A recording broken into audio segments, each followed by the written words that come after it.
Армысыздар тыңдармандарым, өмір теңіз арнасына қош келдіңіздер. Әңгімем басталмас бұрын арнама жазылып, осы видеома лүпіл басып қойыңыздар. Рахмет. Жас жесір. Авторы Гүлзейнеп Садырқызы. Етегіне оралған алды 5 жаста, кенжесі емшекте 3 баламен 29 жасында Алмагүл жесір атанды.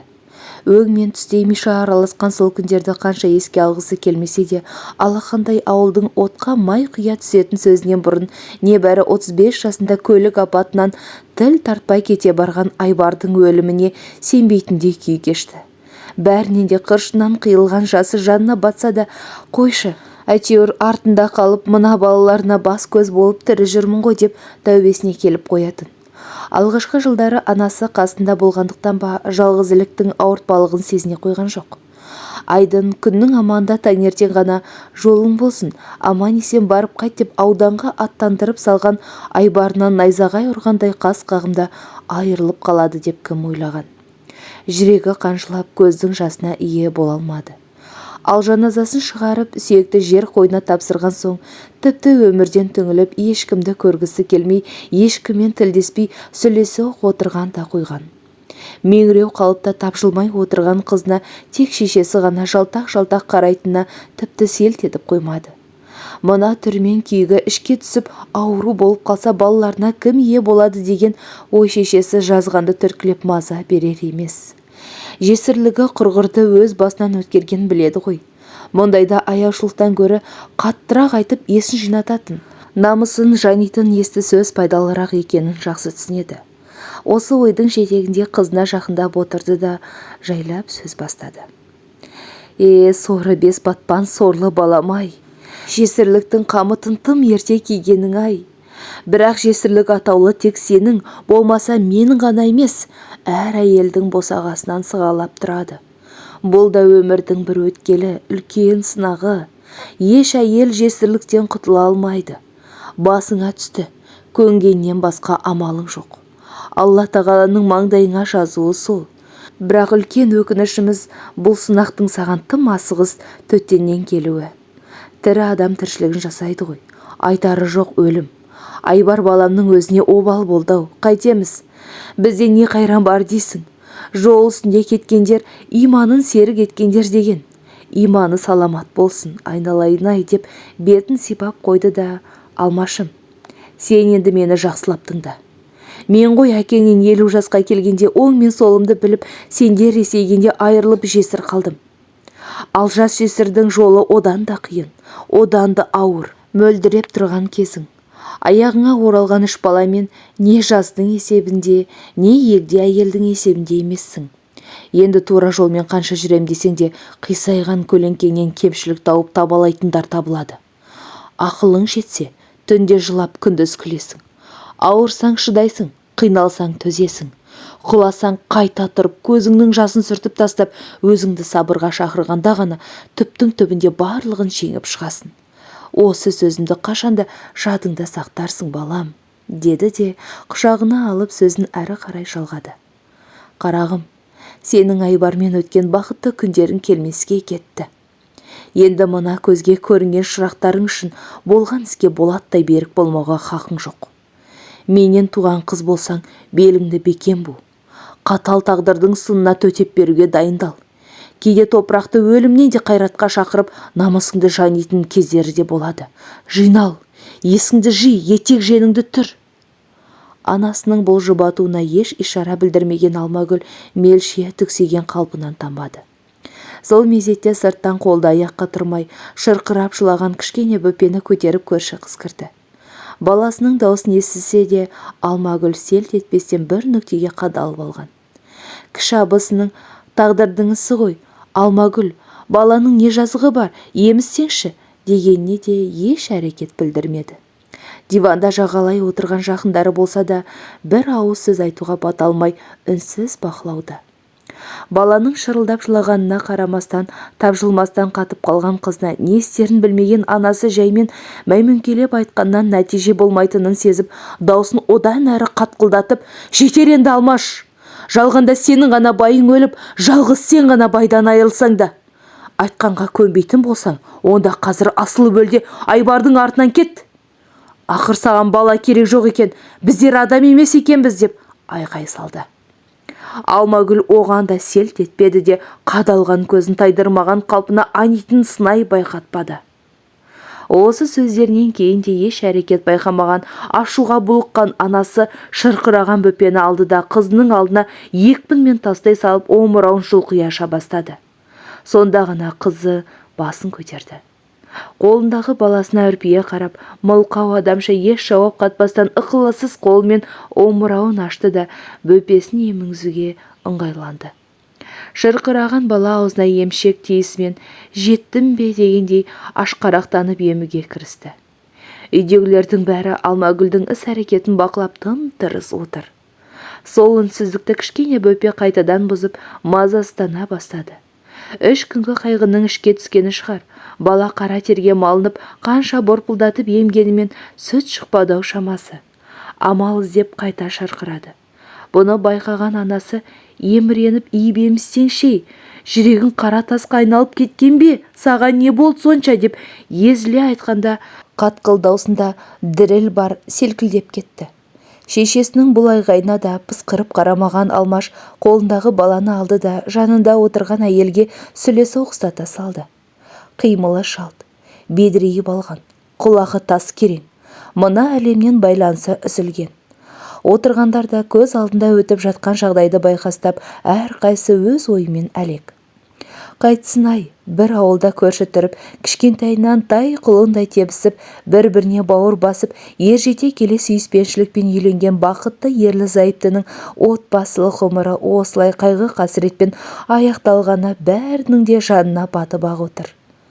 Алмагүл тағдырдың осы ащы сыйын қабылдағысы келмей, іштей арпалысып, қарсылық көрсетіп ақ бақты. Сыртқа шығарып жылағаннан да әркімнің жұбату сөзінен де ештеңе өзгермейтінін, ешкімнің қолынан енді еш нәрсе келмейтінін білгендіктен де дүниеден бас кешіп түңілісі тереңдеп барады. Өзінде, өзгелерді де көргісі келмейді. Сөзге құлақ асудан ады. Кім кінәлі? Неге мен, неге бұлай деген сөздердің арбауына ілініп, иірімнен шыға алар емес. Ойлап отырса, содан бері қаншама жыл өтсе де, жесірлік дегеннің көзге шыққан сүйелдей көрінетіне көзі жеткен жоқ па еді.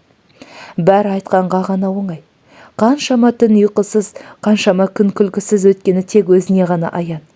Мына қатын жетісіп қалыпты деп біреу ерін шошайтса, біреуі алдыңнан өң-меніңнен көзін өткізіп тұрып, мынаның жарқырап киініп жүргенін-ай, мынаның ахалап күлгенін-ай дегендей мысқылдап өтері бар.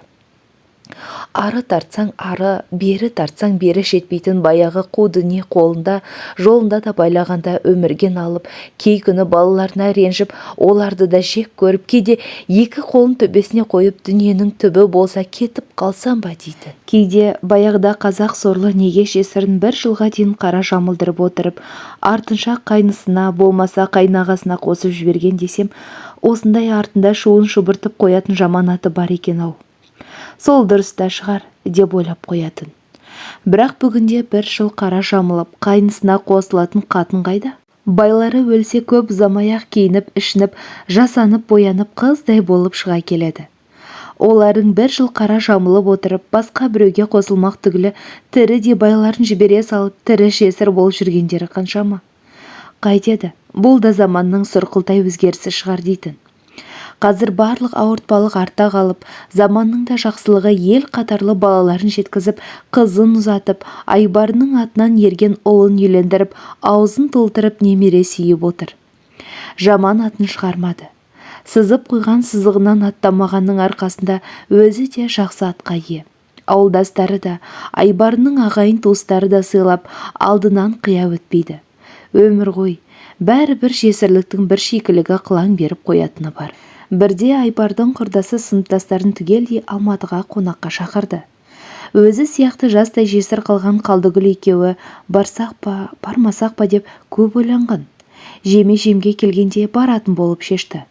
Жол жөнекей келе жатып, жесірлікті бір адамдай татқан Қалдыгүл құрбысының Алматай, енді екеуміз шақырған жерге барғанда ентеліп төрге шығуға ұмтылуды қоюымыз керек.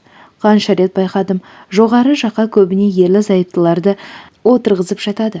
Зады қатын ер тұсында деген рас шығар деп айтқан сөзі әлі көкейінен кетпейді. Қонақтарды сол жолы да дәл Қалдыгүл айтқандай жайғастырды. Бұрын 8 қырлы бір сырлы атақты мергеніміз, сыныбымыздың мақтанышы деп Айбар екеуін қояр да қоймай төрге шығаратын. Қалдыгүл айтпаса қалай байқамаған, төмендей бастағаны рас. Жас келе төріңе әйтеуір ортадан қалдырмай шақырғанына риза. Қош, содан үзілісте қаланың көп қабатты үйлерінің бөлмелері белгілі ғой. Адам көп, терін басайын деп балконға шықса, Айбардың жақын досы Кемел темекі тартып тұр екен. Ойында ештеңе жоқ, салдырлап әңгіме бастап айтып жатқан. Бір кезде Кемалың: «Алмагүл, сен кешірші. Егер екеуміздің балконда оңаша тұрғанымызды Шәмшия көрсе, қызғаныштан ұрыс шығарудан тайынбайды. Мен кетейін, кейін», деді. Төбесінен біреу қос қолдап ұрғандай есеңгіреп қалсын. Сәлден кейін сасқаннан: «Иә, әрине» деп қала берген. Міне, жесір әйелдің жүні қызыл дегені осы да. Зымыран уақытта ай десеңші. Айбардың да дүниеден өткеніне 20 жылдың жүзі болыпты. Уақыт емші деп жатады. Қайдан емші болсын, ерінен көңіл қалмағанда қиын көрінеді. Не сөзге келіп, не бет жыртысып ұрсып көрмеген соң еске алып көңіл сөндіретін жаман қылығын таппай әуре. Дүниеден ерте өтеріне көрінді ме, ең болмаса бетіне бір жел болып тиіп шәйт демепті. Алматай деп өтті. Кейде жолдастарының: «Осы сен неге әйелінің айтқаннан шықпайсың? Бір нәрсе айтсақ, Алматай біледі деп отырасың. Еркексің ғой, өзің ақ шеше салмайсың ба?» дейтіндерге де жауабы дайын еді. Мен осы сендер сияқты әйелдермен айтысып тартысып жүретін ерлі-зайыптыларды түсінбеймін.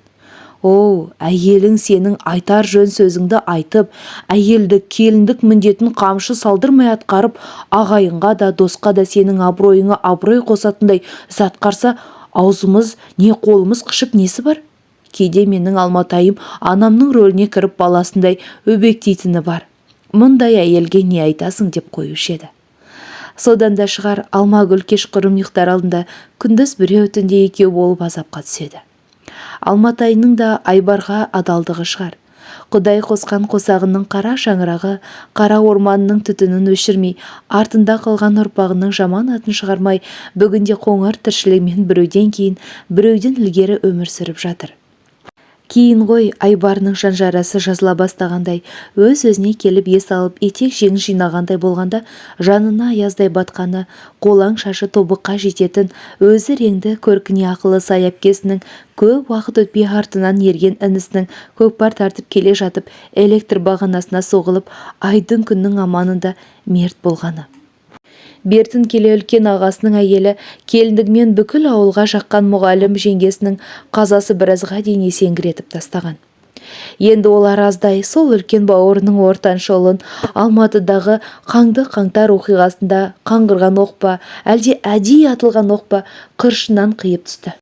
Айбар мен інісінің өлімі оқыстан, әпкесі мен жеңгесін айналдырған ауру алып тынды деп көңіл сендірсе, мына бауырының қазасы жанын жеп, жасы келіп 70-тен асқанда Құдай қосқан қосағынан бір, бауыр ет баласынан екі айырылып аңырап қалған ағасының жағдайы жанына қатты батты. Өлімнің бәрі өкінішті ғой. Бірақ бұрын туғандар бұрын кетсе дейсің де, қаңтарда шейіт болған қаншама өрімде жастардың қаны кімнің мойнында? 2 жыл бойы бүкіл адамзатқа келген тажал індеттен ел шошынып үрей билеген аздай, мынасына не жорық. Қаншама ата-ананың арманы үзілді. Қаншама бала жетім, қаншама ел жесір қалды. Өлімге араша тұра алмайсың. Өлім айла таптырмайды, білеміз. Алайда ата-ана үшін бауыр ет баласына өз қолымен топырақ салып қара жер қойнына табыстағаннан ауыр қасірет жоқ шығар. Әкесі кетіп, баласы атам-ау деп жылап тұрса жарасар еді. Аллаға қалай жөн болғаны да білмейді. Ажалға себеп болды. Ағасының ошақтың үш бұтындай 3 ұлының біреуі құлады. Бір кем дүние жасайды ма, қайдам? Еркек адам осал келеді емес пе? Бәрінен де 2 қолынан әл, 2 аяғынан дәрмен кетіп қартайған шағында бір үйде жәутеңдеп нағыз жетім қалған қадыр құлағасына қиын болмақ. Ер азамат бәрі бір ұстамды ғой. Жұрттың жүрегін ауыртып сыздатқан әкесінің қайтыс болғанын түсінбесе де, әкелерімен қоштасқан сәт естерінде қалар ма деп, бірі қолында, бірі етегіне оралған үйелмелі-сүйелмелі бейкүнә бөпелерін құшақтап, артында аңырап қалған жас келіннің зарын есту ешкімге оңай тимеді.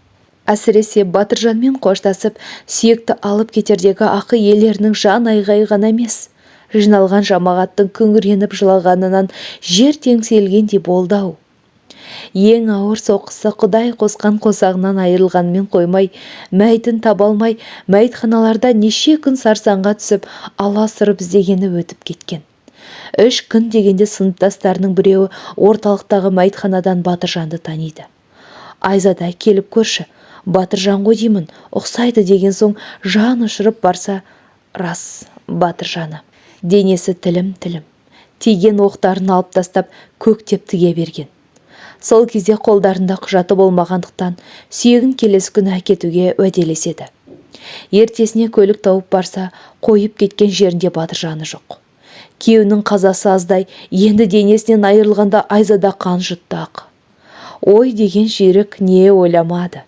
Биліктің қылмыстарын жасыру үшін іздеуі сұрауы аз болсын деп бір жерге апарып көміп тастаса қайтемін. Сонда ақ жауып арулап көміп, көңіл сендірудің өзі арман болып қалмақ па? Алла атама не бетімді айтамын? Баласын қайдан тауып беремін? Деген ойдың тұтқыны миын айналдырып, дамыл таптырмады. Мәйітхана қызметкерлерімен айтысып, тартысып жатып, қайтадан мәйіттерді қарап шығуға рұқсат алады. Түнімен көз ілмей шыққан Айзадаға енді ол жаққа қайта кіру ақырет. Не істемек? Мәйітханаға бір-ақ адамға ғана кіруге рұқсат. Ешкімнің басына бермесін. Күні кеше бүкіл мәйітхананы аралап жүрегі шайлығып шошынып қалған Айзадада басқа амал жоқ. Өзін қолына алып, Алла тағаладан жаратқан ием, Батыржанымды табуға көмектесші.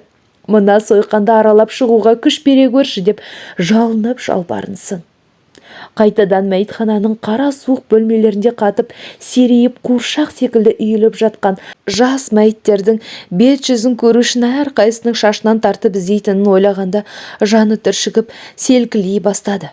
Қайтеді, өзін ұстап іштей бисмиллясын айтып Батыржанын іздеуге кірісті. Аралап келеді. Іздеген жоғы табылар емес. 2 үлкен бөлмені аралап қарап шықты. Жоқ. Соңғы үміті қуыстағы бөлме. Көзінен сорасы аққаны аздай, мұздатылған суықтан қалтырап дірілдеп келе жатып, бір мәйітке жақындағанда жүрегі өрекпіп, өзіне ие бола алмай отыра кетті. Мәйітхана қызметкері серейіп жатқан сол мәйіттің шашынан жұлқи тартып көрсетіп еді. Батыржаны. Мәйітті көргенде Батыржаны тіріліп келгендей, деп терең демалып, артынша өкіріп жылап жіберсін. Содан бар күшін жинап, сырттан адам шақыртып, кілемге оратып алып шығады. Айзада келін осындай сұмдықты басынан өткізгенін ел аяғы басылып, ет жақын туыстары отырғанда айтқанда, Алмагүл жағасын ұстап, кіп-кішкентай құйтағандай келіннің өжеттігіне қайран қалған. Орнынан тұрып келінді құшақтап, қайтадан көз жастарына ерік берді. Біраз уақыт өткен соң отырғандардың арасында жасы үлкені де Батыржанның ең жақын әпкесі өзі болғандықтан келінге жұбату айтуға ыңғайланады. Жөні де сол еді. Кішкене кезімізде әжемнің «Ия Алла жаратқан ием, аз ауру, азат өлім бер, ақыр алады екенсің, ешкімге күнімді қаратпай, балаларға салмақ салмай, қинамай-ақ өліміңді қи. Біздер асарымызды асадық, жасарымызды жасадық. Жастар аман болып баланың қайғысын көрсетпесін деп отырғанын естуші едім. Аллай десеңші, жасы жеткен кемпір шал емес. Өрімдей жас боздақ кетіп жатқанда не айтарыңды, қалай жұбатарыңды білмейді екенсің. Айтары жоқ өкініші, таудай өлім айтары жоқ. Деп ойларын жинақтап алған Алмагүл келінің арқасынан сипап отырып, сөзін ары қарай сабақтады. Айналайын, Айзада қарағым. Кімнің дүниесі түгел дейсің, тұяғы бүтін тұлпар жоқ деген. Қазір осында отырған әр қайсымызды сайратып, жоғалтқан жақын жуықтарымызды түгендесек, қайғыдан сау адам жоқ. Батыржанмен ыстық суын басылмай жатып, жер құшып отырғаныңды бәріміз түсінеміз. Алланың әмірі солай. Жазым дегенге не шара. Сол қаңтарда қайтыс болғандардың қаны кімнің мойнында екенін біз білмейміз. естіп жатырмыз. Біреу жалғызынан, біреу бауырынан, әке баласынан айырылып шерменде күй кешуде. Батыржанның да татар дәмі таусылды. Болар іс болды-ау. Көңілге медет, ұрпақсызда кетіп жатқандар бар ғой. Оған қарағанда шүкір, артыңда 2 қолыны, 2 тұяғы қалды. Алла өмір берсе, әлі-ақ ер жетіп бір жағына қолғанат болар, дей беріп еді Айзада сөзге киіп жарып арыласа кетті. Әпке, Батыржан әлі жас еді ғой. Жұмбақ өлім болды. Кішкентайымыз науқастанып, дәріханаға жібергенмін. Ар жағының қалай болғанын білмеймін. Өзі қызуқанды еді ғой. Біреудің айдағанына ілесті ме, әлде өзі қызық көріп барды ма, ол жағы бір Аллаға ғана аян. Батыржан енді сөйлей алмайды. Рас айтасыз, болар іс болды. Бояуы сіңді дей ме? Басымды тауға да тасқа да ұрайын. Бірақ әділдігін іздеп әкелерінің құнын даулауға дейін барамын. Мен мың қиып отыратындардың қатарынан емеспін, әлі ізденемін, деді. Соңғы сөзін өрекпіп айтты. Айналайын, келін шырақ, іздеуі сұрауы жоқ дегізбей ізден. Ауылдағы бізге қарағанда көзің ашық, көкірегің ояу ғой. Бірақ менің айтайын дегенім, ертең Алматыңа барасың. Қазір көпшіліктің ортасында ештеңе сезінбей отырсың. Енді Батыржансыз реңі басқа өмір басталады. Оның аты жесірлік. Жесірлікті мен де жақсылы жаманды басымнан өткізіп келемін. Бірақ мен ағаңнан 29 жасында қалып, жалғыздықтың сүрлеуінен өттім. Құдайым-ау, 23 жас деген не тәйірі? Бұл не деген жесірлік? Бейкүнә баланың бірі 3-те 1 жасқа да жеткен жоқ. Бұл не деген жетімдік десеңші? Деп бет орамалын алып, көзінің жасын сүртті. Тағдырдың маңдайыңа жазғаны. Қалқам, енді сенің мойныңа 2 қоржынды артып, сол сүрлеу жолға салғалы отыр. Ол 2 қоржының зіл батпан, етегінде 2 балапаның. Міне, сол сүрлеуден 2 көзің соқыр болып адаспай, тұманды суық күнде тонбай, қажымай жүріп өтуің керек. Одан басқа амалың жоқ. Мені де елдер сүйемелдеп, жан жағымнан алып, осы жолға салып, артымнан туын байлап жіберген. Сол туымыз желбіреп, мынау жесір қатын үйтіп жүр, жесір қатын бүйтіп жүр дегізді. Жесір қатын ағайынға да, тіпті Құдайға да жақпайды екен. Сол үшін өзімнен кейінгі ерген келіндердің жесір қалғанын естісем жүрегім ауырады. Кезінде мені Айбардың 40-на дейін қорғанның басына жібермеді. Өйткені қатты есеңгіреп қалдым. Қайғыны көтере алмай, ішкі жан дүнием өртеніп, жанып кете жаздағанда қорғанға барып, мүрдені құшақтап жылағанда ғана кеудемдегі өксігімді басқандай басымды көтердім. Сонда ғой, Айбардың жақын ағалары болып келеді. Ақындығы бар еді. Есіл бауырым-ай деп 7 шумақ өлең жазып әкеліп жұбатқаны есінде. Алмагүл әпке, дұрыс айтасыз, бәрін түсініп отырмын. Әлі көресіздер. Мен Батыржанның атын да, отын да өшірмеймін. Ол балаларының алдында орындай алмай кеткен әкелік қарызын жер басып тірі жүрсем, мен жасаймын. Балаларды қор етпеймін. Әкесі жоқ дегізбей 2 баламды өсіріп, ер жеткізіп амандық болса, алтын табақтан ас беретін боламын. Деп Айзада келін жұлып алғандай сөзін әрі жалғады. Жұмысқа шығамын. Бар күш қайратымды қайрап, жанып өмірмен күресемін. Айналайын-ай, дегеніңе жет. Батыржан бізге арман, мұңын айтқан жоқ. Айтатын анасы да жоқ. Сенмен сырласқан шығар. Оның анау көкжиектің шегінде жете алмай кеткен арманы қалды. Сол арманға шыға алмаған шындарына енді сен шық. Сен жет, жалғағаның үзілмесін. Толтырғаның ортаймасын айналайын. Жай ғана ақылым ғой.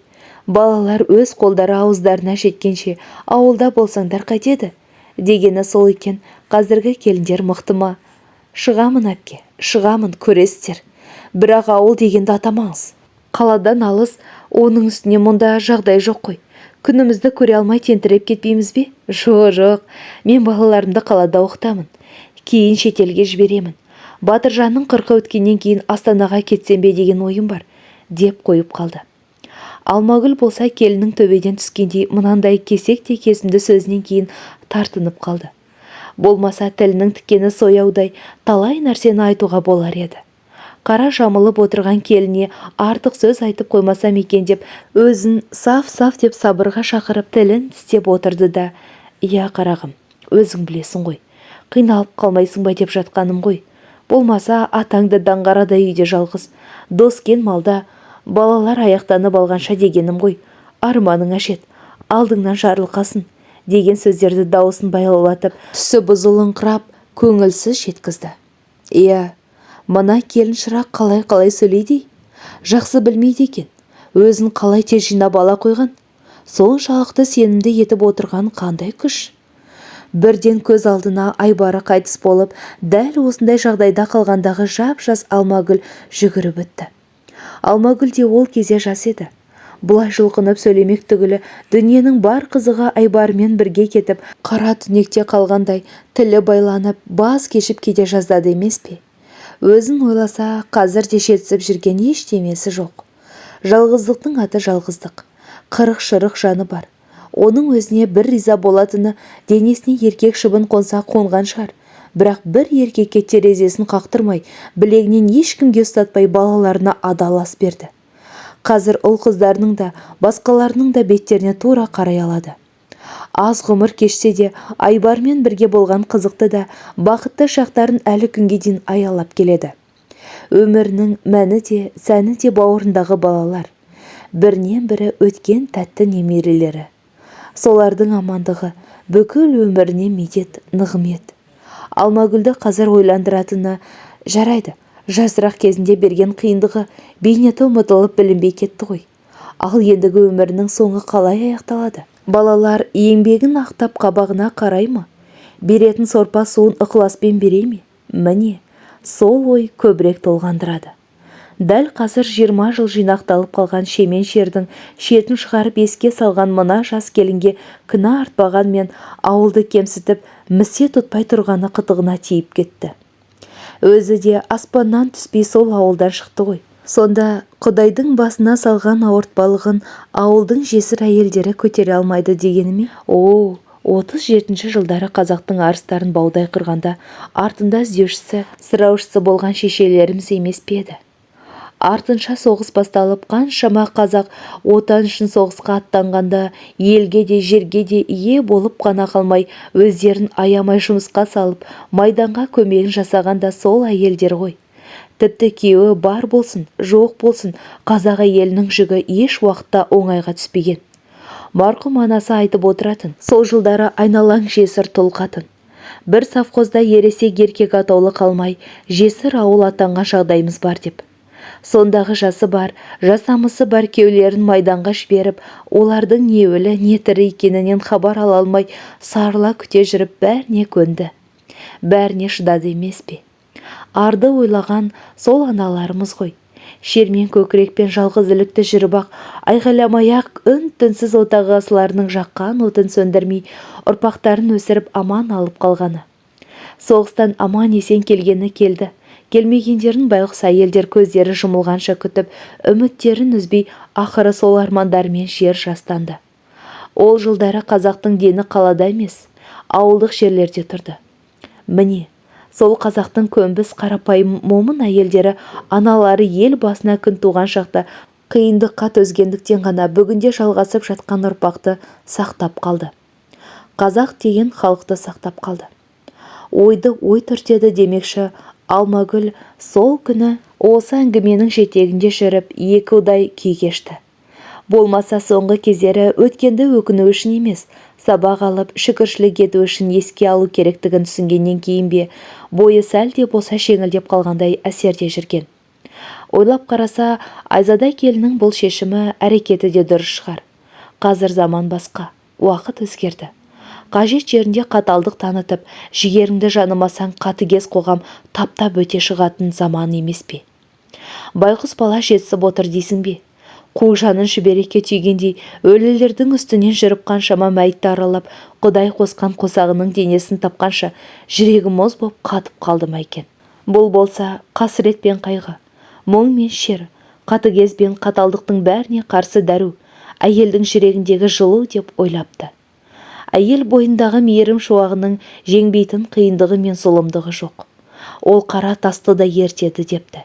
Әлде жап-жас мөлдіреп отырған қаралы сұлудың басына түскен қасіретті көріп, қанша жаны ашса да, оның мен мыңқиып отыратындардың қатарынан емеспін, әлі ізденемін деп ашынғаннан есін тез жиып, қара үстінде-ақ мақсатын қойып алғаны Айзада келінге ғана тән мінез бе екен?